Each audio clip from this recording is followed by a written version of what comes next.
Hello दोस्तों, नमस्कार। हमारे यूट्यूब चैनल मेरी बात में आप सभी लोगों का स्वागत है। दोस्तों, आज हम चर्चा करने जा रहे हैं जो अभी अभी हाल की घटना हुई है कोर्ट रूम के अंदर। वो उचित तो नहीं है,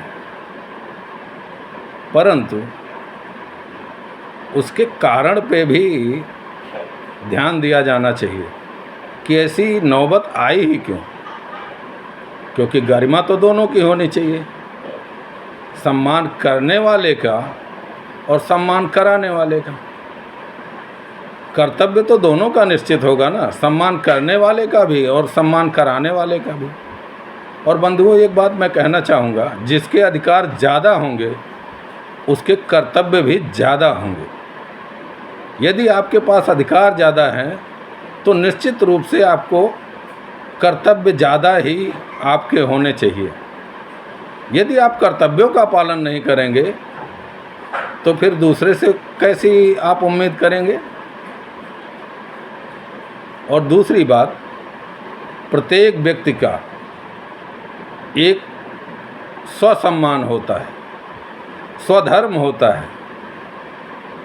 तो आप न स्वसम्मान का ध्यान रखेंगे, न स्वधर्म का ध्यान रखेंगे, और सामने वाले से उम्मीद करेंगे कि वो सर झुकाए, आपका सब कुछ सहता जाए। ऐसी उम्मीद आप करते हैं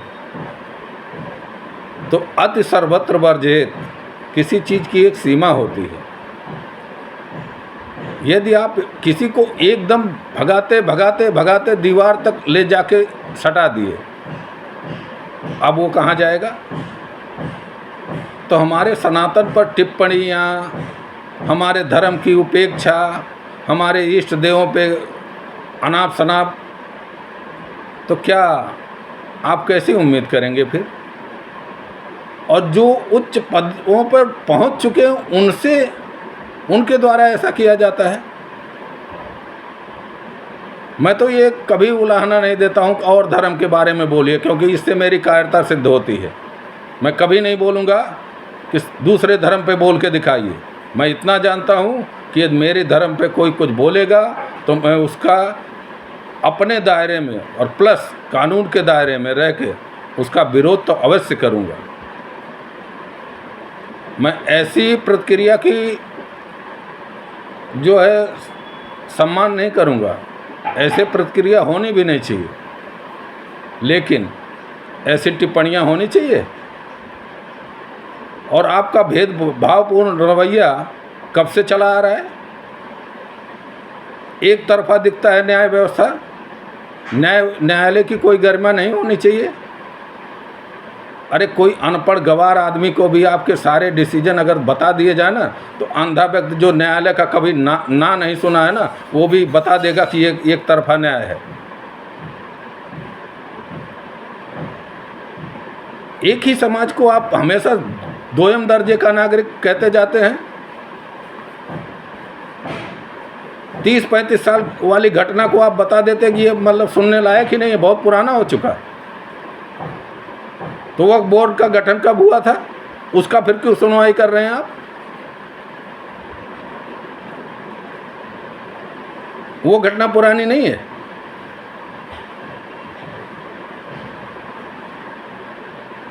तो मेरा कहना सभी लोगों से ये है कि ऐसा नहीं है कि कर्तव्य दोनों तरफों से होना चाहिए, एक तरफा नहीं। और किसी को एकदम आप इतना पीड़ित कर देंगे, इतना पीड़ित कर देंगे कि उसको प्रतिकार करने के अलावा उसको कोई सूझे ही नहीं।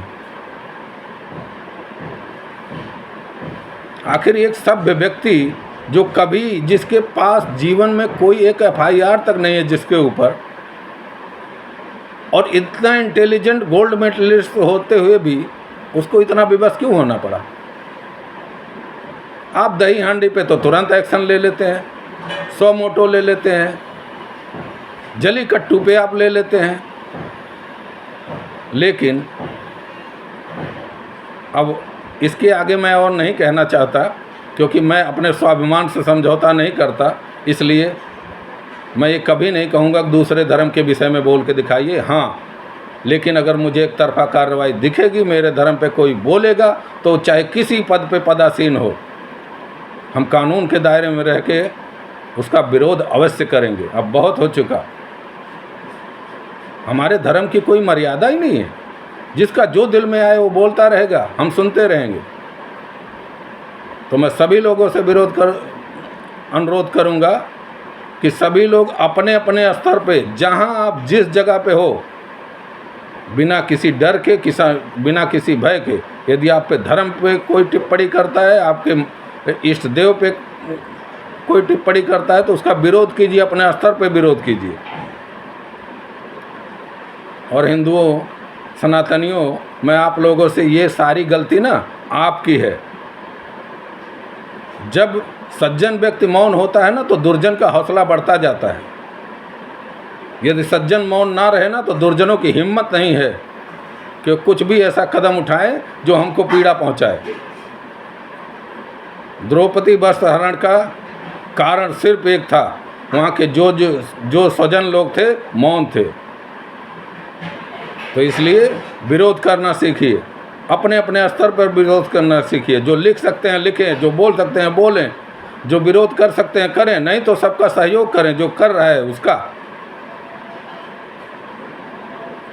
तमाशा बना रखा है हमारे धर्म का।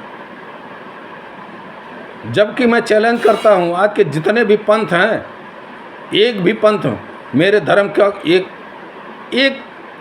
पैरा का सामना कर ले जो साइंस के एकदम एक करीब हो। आज तक हमारे किसी सिद्धांत को साइंस गलत नहीं काट पाया है। ऊपर से उसके बाद भी हमारे धर्म पे ही इतनी टिप्पणियां की जाती हैं। उसका कारण सिर्फ हमारा मौन ही था। हम सहते चले गए, जिसका जो मर्जी आया वो कहता चला गया और हम सहते चले गए। यदि हम विरोध नहीं करेंगे ना, तो हमको कोई अधिकार नहीं बनता है कि अपने धार्मिक होने की बात कहने का कि मैं धार्मिक हूँ। यदि आप जनेऊ धारण करते हैं, यदि आप सनातनी हैं, तो आपका पहला धर्म बनता है अपने धर्म की रक्षा आप करिए। धर्मो रक्षत रक्षिता।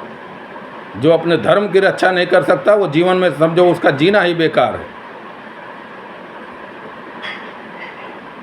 हमारे यहाँ किसी भी हिंसा को जायज़ नहीं कहा गया है, लेकिन यदि हमारे धर्म पे आँच आए, हमारे स्त्री समाज पे कोई आँच आए, हमारी गरिमा पे कोई आँच आए, तो हमें प्रतिरोध करने का हमारा ही सनातन धर्म सिखाता है कि हमें प्रतिकार करने की आवश्यकता वहाँ होती है। तो इसलिए हम दूसरे का दोष देने से पहले खुद के अंदर झांके कि ऐसी नौबत आती ही क्यों है, क्योंकि हम सहते चले जाते हैं और वो कहते चले जाते हैं। बस हमारे दिमाग में एक बात, इससे क्या फ़र्क पड़ेगा? बहुत फ़र्क पड़ता है बंधु। आज यहाँ तक नौबत आ गई है कि इतना फ़र्क पड़ना है, तुम्हारी कोई वैल्यू ही नहीं समझता। तुम्हें सेकंड क्लास का नागरिक बना दिया गया तुम्हारे ही देश में, क्योंकि आपने विरोध करना सीखा नहीं। जो समाज विरोध प्रतिकार करना नहीं जानता ना, वो समाज खत्म हो जाता है। मैं आप लोगों को एक एग्जाम्पल देता हूँ। बड़े से बड़े भैंसों का झुंड आता है ना, 2-3 शेर मिलके एक भैंसे को गिरा देते हैं। लेकिन कभी आपने देखा कि 2 शेरों ने 7 लकड़बग्घों पे हमला कर दिया हो? कभी अगर सुना हो तो आप ज़रा देख लीजिए, क्योंकि वहाँ विरोध करना जानते हैं और यहाँ विरोध करना नहीं जानते। वहाँ समाज के लिए जीते हैं, यहाँ खुद के लिए जीते हैं। जब आप सामाजिक ना होकर व्यक्तिगत हो जाते हैं ना, तो आपका ऐसा ही अपमान होता रहेगा। तो इसलिए मैं बोलता हूँ, अपने धर्म के लिए, अपने समाज के लिए जीना सीखिए और आवश्यकता पड़ने पर उसका साथ देने का प्रयास कीजिए। ऐसे पलायनवादी मानसिकता जो होते हैं ना, वो एक ना एक दिन नष्ट हो जाते हैं। हम आज तक, हमारी संस्कृति, हमारा धर्म अगर इतने दिन तक बचा रहा, तो सिर्फ और सिर्फ एक कारण था कि हम प्रतिकार कर रहे थे, हम लड़ रहे थे, हम विरोध कर रहे थे, इसलिए हम बचे रह गए। और जो लड़ नहीं सके ना, तमाम सब बताएं ख़त्म हो गई। तो आप किसी भी कास्ट के हो, पहली बात तो आप सनातनी हो, तो आप किसी भी जाति के हो, उससे मतलब नहीं है। लेकिन अपने धर्म के लिए उठ खड़े होकर और उसका विरोध करना ही चाहिए। अगर आपको एक तरफा बात नहीं करनी चाहिए। यदि किसी सम्माननीय व्यक्ति के साथ ऐसा आचरण करना गलत है, तो सम्माननीय व्यक्ति द्वारा ऐसी टिप्पणी करना भी उतना ही गलत है। उससे किसी भी मामले में कम आंका नहीं जा सकता। इसलिए मेरा सभी लोगों से अनुरोध है कि दो तरफा बात मत कीजिए, नपना एक रखिए, एक हित तराजू में सबको तौलिए और अपने कर्तव्यों का पालन कीजिए और अपने धर्म के लिए खड़ा होना सीखिए। जय हिंद, जय भारत।